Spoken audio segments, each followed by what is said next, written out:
నెల్లూరు జిల్లా రైతాంగం ప్రజలు ప్రయోజనాల కోసం సీమ ఎత్తిపోతల పథకాన్ని నిర్మించే విషయంలో చంద్రబాబు రేవంత్ రెడ్డి చీకటి ఒప్పందం బయటపడుతుందనే ఉద్దేశంతోనే మేం జలాశయాల వద్దకు వెళ్తుంటే వందలాది మంది పోలీసుల్ని పెట్టి మమ్మల్ని బలవంతంగా పోలీస్ స్టేషన్కు తరలించారని మాజీ మంత్రి గోవర్ధన్ రెడ్డి ఆరోపించారు. నెల్లూరు జిల్లా రాపూరు పోలీస్ స్టేషన్కు మాజీ మంత్రి కాకాని గోవర్ధన్ రెడ్డితో పాటు సూలూరుపేట మాజీ ఎమ్మెల్యే కిలివేటి సంజీవయ్య, నెల్లూరు రూరల్ వెంకటగిరి నియోజకవర్గ సమన్వయకర్తలు ఆర్ఎం విజయ్ కుమార్ రెడ్డి, నేదురుమల్లి రామ్ కుమార్ రెడ్డిలని కండలేరు ముఖద్వారం వద్ద పోలీసులు అరెస్టు చేసి రాపూరు పోలీస్ స్టేషన్కు తరలించారు. అనంతరం సొంత పూచీకత్తు మీద బయటకు వచ్చిన వారు పోలీస్ స్టేషన్ ముందు మాజీ మంత్రి కాకాని గోవర్ధన్ రెడ్డి మీడియాతో మాట్లాడుతూ, చంద్రబాబు రేవంత్ రెడ్డిల చీకటి ఒప్పందం బయటపడుతుందని, మమ్మల్ని జలాశయం వద్దకు వెళ్లనీయకుండా అడుగడుగునా పోలీసులు పెట్టి అడ్డుకుంటున్నారని, మీరు ఎన్ని ప్రయత్నాలు చేసినా జలాశయాలు సందర్శించే తీరుతామన్నారు. చంద్రబాబు కుట్రలకు అదిరేది లేదు, బెదిరేది లేదని అన్నారు. జలాశయాలు సందర్శిస్తున్నామని ఒక్క పిలుపుతో అన్ని అడ్డంకులు తొక్కుకుని భారీగా రైతాంగ కండలేరు జలాశయం వద్దకు చేరుకుని మాకు సంఘీభావం తెలిపారని అన్నారు. వైఎస్ఆర్సీపీలో ఉండే అసలైన సిసలైన కార్యకర్తలు దేనికి భయపడరని తెలిపారు. కూటమి నాయకుల్లాగా ఫోటోలకు ఫోజులు ఇచ్చిపోయే రకం మేం కాదని, ఎన్ని ఇబ్బందులు అయినా సరే జలాశయాలు సందర్శించి తీరుతామని ఆయన తెలిపారు. ఎత్తిపోతల పథకాన్ని నిర్మించే విషయంలో నెల్లూరు జిల్లా రాపూరు పోలీస్ స్టేషన్ కు మాజీ మంత్రి కాకాని గోవర్ధన్ రెడ్డితో పాటు సూలూరుపేట మాజీ ఎమ్మెల్యే కిలివేటి సంజీవయ్య, నెల్లూరు రూరల్ వెంకటగిరి నియోజకవర్గ సమన్వయకర్తలు ఆనం విజయ్ కుమార్ రెడ్డి, నేదురుమల్లి రామ్ కుమార్ రెడ్డిలను కండలేరు ముఖద్వారం వద్ద పోలీసులు అరెస్టు చేసి రాపూరు పోలీస్ స్టేషన్ కు తరలించారు. అనంతరం సొంత పూచీకత్తు మీద బయటకు వచ్చిన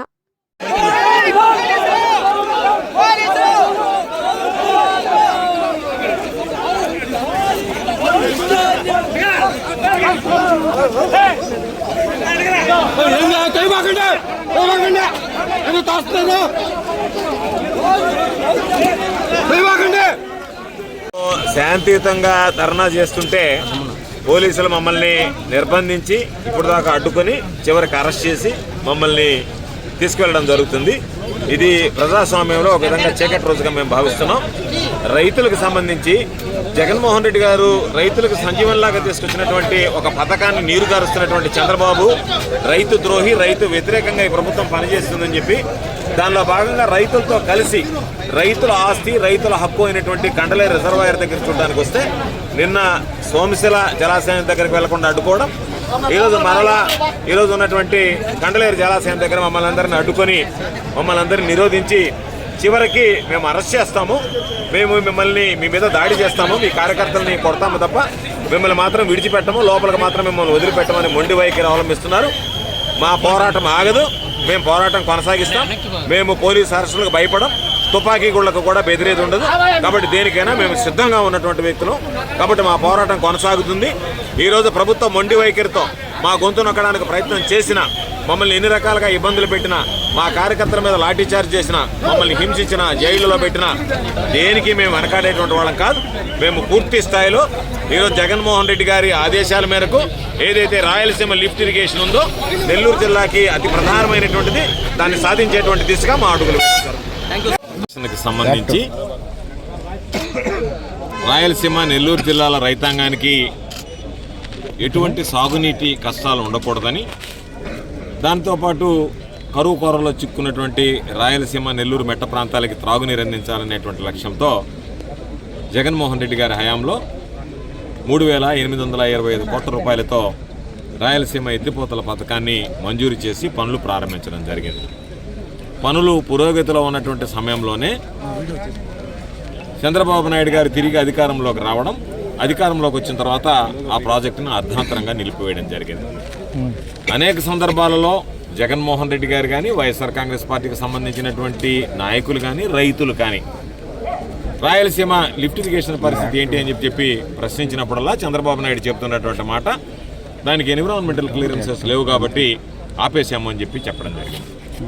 అంటే మొన్న జరిగినటువంటి తెలంగాణ అసెంబ్లీ సమావేశాల్లో, అసెంబ్లీ వేదికగా తెలంగాణ ముఖ్యమంత్రి రేవంత్ రెడ్డి గారు స్పష్టంగా ఒక ప్రకటన చేశాడు. మేము ఇండోర్ మీటింగ్లో, అంటే రహస్యంగా ఒక సమావేశంలో చంద్రబాబు నాయుడు గారిని కలిసి అనేక అంశాలు మాట్లాడాం. అందులో ప్రధానంగా రాయలసీమ ఎత్తిపోతల పథకం నిలిపివేయాలని చెప్పి నేను కోరడం జరిగింది. అందుకు అంగీకరించి చంద్రబాబు నాయుడు గారు నా మాట ప్రకారం రాయలసీమ ఎత్తిపోతల పథకాన్ని నిలిపివేశాడు అని చెప్పి బాహాటంగా ప్రకటించడం జరిగింది. దాంతో మాకున్నటువంటి అనుమానాలు పటాపంచలయ్యాయి. చంద్రబాబు ఉద్దేశపూర్వకంగానే రైతులకి ఇబ్బందులు తెచ్చేటువంటి పరిస్థితి ఏర్పడింది. రైతు ద్రోహిగా చంద్రబాబు నాయుడు రైతులకు ఉరి వేయడానికి ఈరోజు సిద్ధపడ్డాడు అనేటువంటిది స్పష్టంగా అర్థమైంది. దాని మీద రైతుల ఆగ్రహంతో ఉన్నారు.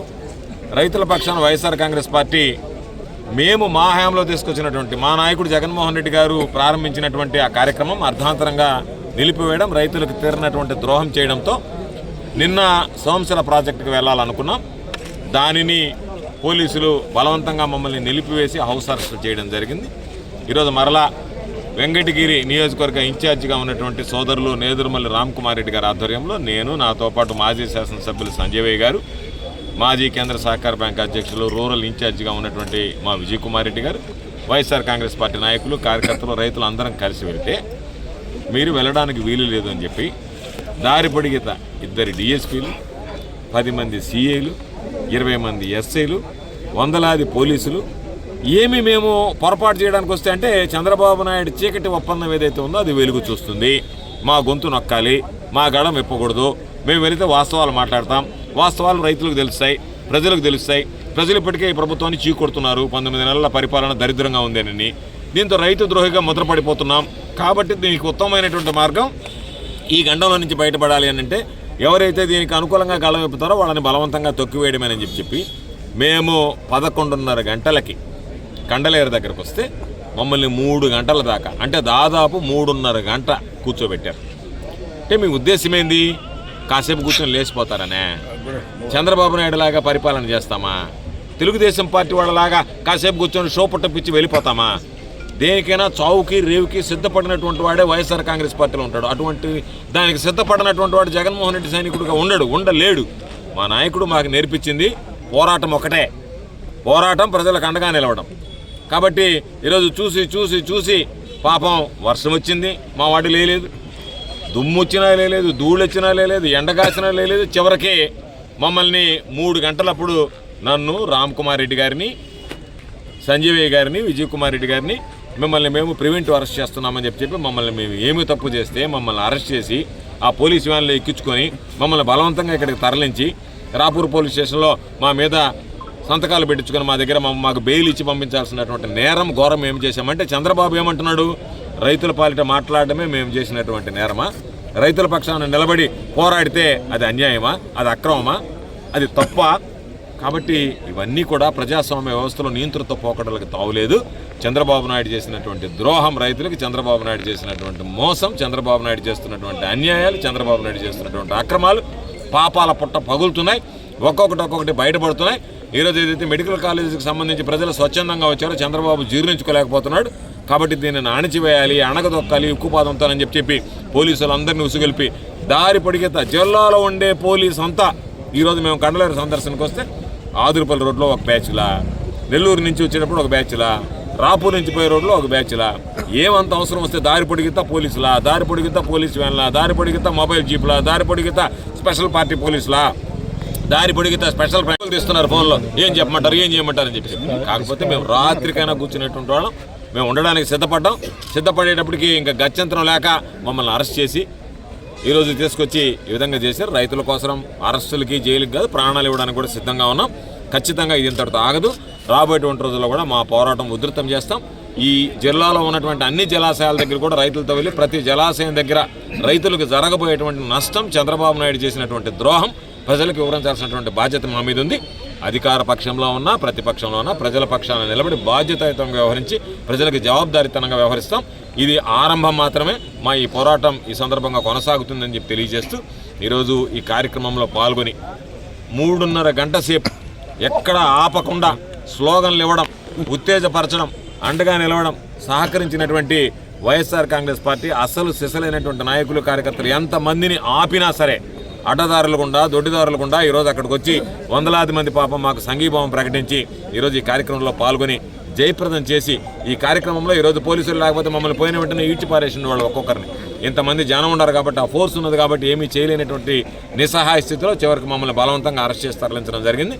వాళ్ళందరికీ కూడా వైఎస్ఆర్ కాంగ్రెస్ పార్టీ నాయకులు, కార్యకర్తలు, రైతులు ఎవరైతే ఈ కార్యక్రమంలో ఈరోజు పాల్గొన్నారో వాళ్ళందరికీ కూడా పేరు పేరున హృదయపూర్వకమైనటువంటి ధన్యవాదాలు తెలియజేస్తున్నాను.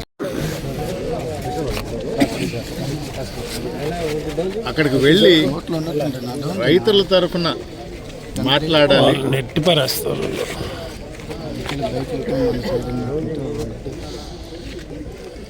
జరుగుతున్న అన్యాయం, చీకటి ఒప్పందాలు, చంద్రబాబు నాయుడు గారు, రేవంత్ రెడ్డి మధ్యలో జరిగిన చీకటి ఒప్పందాలని ప్రజలకు తెలియజేయాలి, ఆంధ్ర ప్రజలకు తెలియజేయాలి అనే ఒక్క ఉద్దేశం.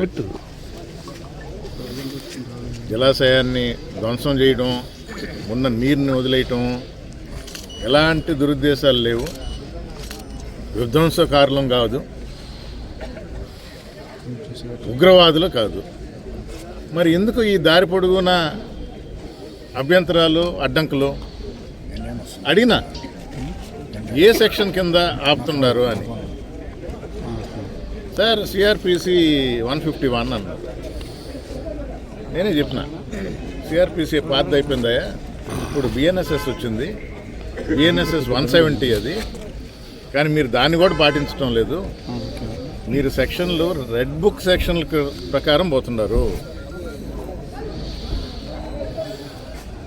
ఒక కారణం లేకుండా ఆదివారం పూట జలాశయం పోయేసి విజిట్ చేసి వస్తారు కూడా, ఆ విధంగా కూడా పోతాం. ఏ కారణంతో ఆపుతున్నారు? దీన్ని మేము నోటీస్ కూడా ఇవ్వాల్సిన అవసరం లేదు.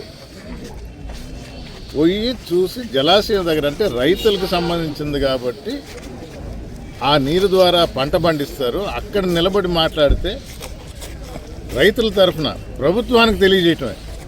కానీ ఆల్రెడీ తప్పు చేసిన చంద్రబాబు నాయుడు గారు ఇది ఎక్కువైపోతూ ఉంది, ఇబ్బంది అవుద్ది, ఆపేయండి అని పోలీసులకి హుకుం జారీ చేశారు. అప్పుడే కాదు, రేపైనా ఎల్లుండైనా ఇది బెడిసి కొడుతూనే ఉంటుంది. ప్రజలకు ఇంకా తెలుస్తుంది, రైతుల తరఫున నిలబడుతుంది వైఎస్ఆర్ కాంగ్రెస్ పార్టీ. ఇప్పుడే పెద్దలు గోవర్ధన్ రెడ్డి గారు చెప్పినట్టు ఇదే కాదు, రాయలసీమ, నెల్లూరు జిల్లాలో ఉన్న ప్రతి జలాశయం దగ్గరికి అందరు వైఎస్ఆర్ కాంగ్రెస్ పార్టీ నాయకులు అందరూ సందర్శిస్తారు, విషయం తెలియజేస్తారు. రైతులకు ఆల్రెడీ తెలిసిందే, జగన్మోహన్ రెడ్డి మా పక్షపాతి, రైతు పక్షపాతి. అదే చంద్రబాబు నాయుడు గారు రైతులంటేనే అసహ్యం ఆయనకి.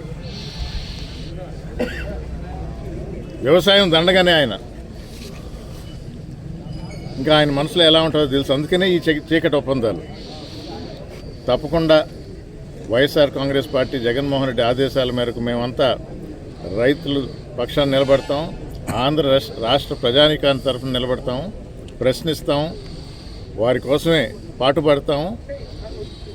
ఇది ప్రజలు గమనించాలనే మేము గొంతెత్తుతాం. వారు చూస్తూ ఉండారు. రేపు ఎన్నికల్లో తిరిగి జగన్మోహన్ రెడ్డి గారినే ముఖ్యమంత్రిని చేస్తారని నమ్ముతూ సెలవు తీసుకుంటాం.